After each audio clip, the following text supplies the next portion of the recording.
in terms of generally you will about 10 minutes and making a presentation to council, and then we'll open the floor to the members or if they have any questions for you regarding your presentation. We usually allow about 10 minutes for it to also just welcome people here to the public gallery. So surprised that so many people taking an interest in this subject. First, I'd like to thank you for the opportunity to address this committee here today, and I can't say I'm shocked for the political turnout. You know, that's what I come to expect from council and not to know. 1 year on, we're still in limbo. We've been ignored, excluded, dismissed, branded a vocal minority and an impediment to process and development. When I presented this case to council on September 1st last year, at that stage we had been subjected to less than adequate consultation, emotional blackmail and intimidation. Not one councillor or council officer at that stage ever denied that this was in fact a council project. It was resolved at that meeting that there would be a meeting of all interested parties to be arranged by council. This was to determine a suitable democratic consultation and to allow residents the opportunity to have concerns addressed. This meeting never took place. Following the September 1st resolution, the Outer North Neighbourhood Partnership set up a working group and its own consultation. This working group included 3 of the councillors who were present when the September 1st resolution was passed. In fact, the councillor who proposed the resolution being one of this trio.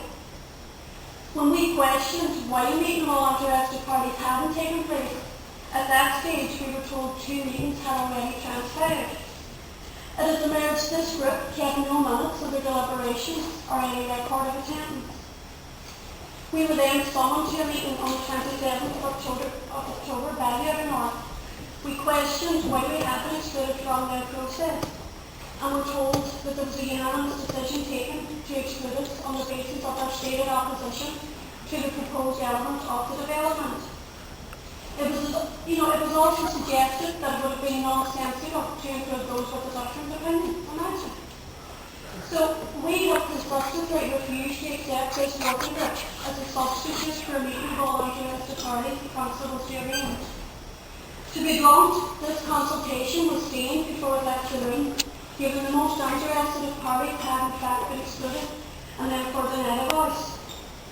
When we questioned council regarding the Outer North process, they said, and I quote, council was not responsible for this fresh initiative and in particular was not responsible for inviting participants to join this working group, nor did council establish this group. When journalist Damon McCann questioned the process, a spokesperson for Derry City Council explained the proposed development of Gilead is being led and managed by the Outer North, and that a consultation process has been agreed and initiated by a working group consisting of the Outer North, council representatives and others. When we questioned the Outer North in the process, they said the working group was facilitated by the Outer North, but neither accountable to or responsible to the Outer North. When we returned to council then in November, we learned from the city solicitor that this was in fact a project of the Outer North Neighbourhood Partnership. They said council were there to provide technical assistance and were merely supportive of this project. Now, when we questioned the Outer North as to whether or not it was their project, they said no, they were supportive as they engaged the need for these facilities, as did the Getty Development Trust, the other group with an interest. So here it is. Council acquired the land, had the plans drawn up, part paid for these plans, applied for the planning permission, paid for the application, applied for the funding, utilised £85,000 of ratepayers' money, passed the application through the committee, and will be responsible for cleansing, maintaining and ensuring this project, and still denied that this was their project. I mean, if it was set up, if it was set up, set up, and we have countless documents that state quite clearly this is your job. You are the main applicant, and the DSB being the majority funder has stated quite clearly, council are the promoter. Now I would imagine any body allocating funding to the tune of £250,000 was we well aware of these facts. Now, we've always been supportive of the play park, but felt the mother as a neighbour was asking too much. I've always personally felt the way of compromise to divide these facilities evenly throughout the estate would be best for all, especially for children who at the top of the estate are forced to cross a main road to access anything.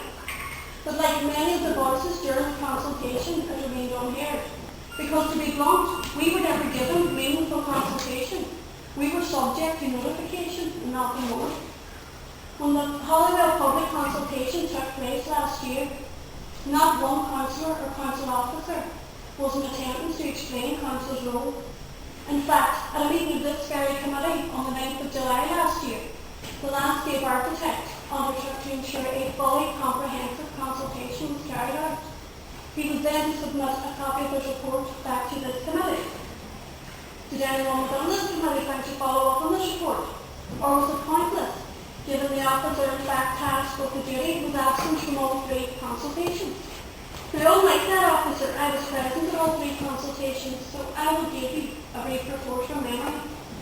The first consultation ended when a disgruntled gentleman walked out in disgust as he actually felt that we were being dictated to. The second meeting ended when we were threatened, and the third saw 100 residents walk out in disgust. So I think it's fair to say that they weren't entirely positive. It has to be said that the Development Trust, they quote frequently from the Common Report in funding applications and monitoring returns. This report, in a word, is fictional. It states there is one shop in Galia, and we are basically a bunch of reprobates who would be best kept away from civilised society.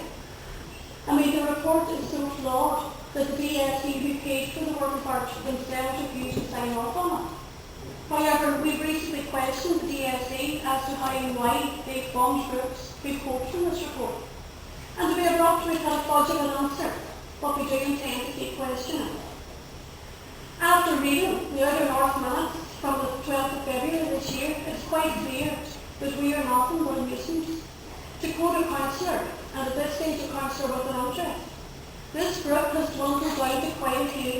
It's not the same residence group it was 6 months ago.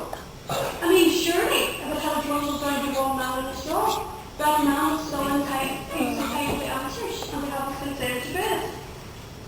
Another quote that I found was, it would do no harm to create a legal framework to end all correspondence with these people. Now, these are people signed up to the Nolan Principles, and it's quite clear they wouldn't know them from the Nolan sisters. They are also paid employees of the Galia Development Trust, the other group with an interest. The group that supposedly works for the great and good of people in our area, and it's quite clear this group do nothing to justify their own existence.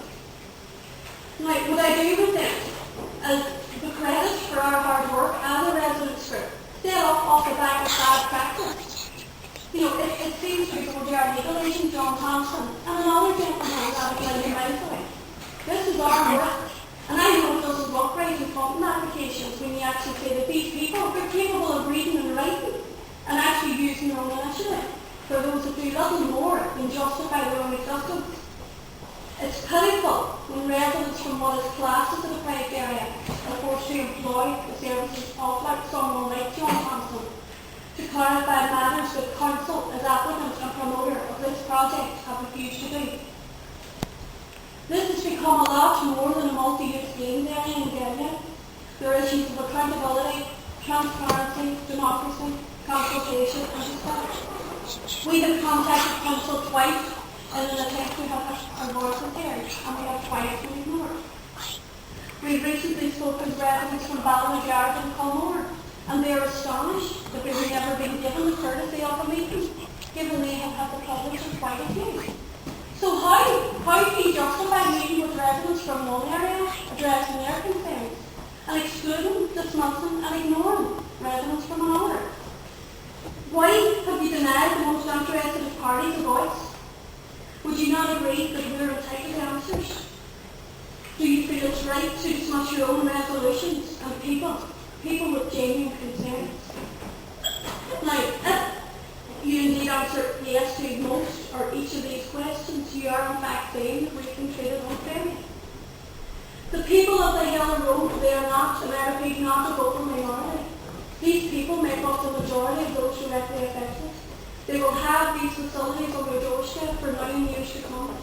They are entitled to answers, and they are entitled to respect, because they are upstanding and outstanding members of our community, many of whom were active before funding and wages became the norm.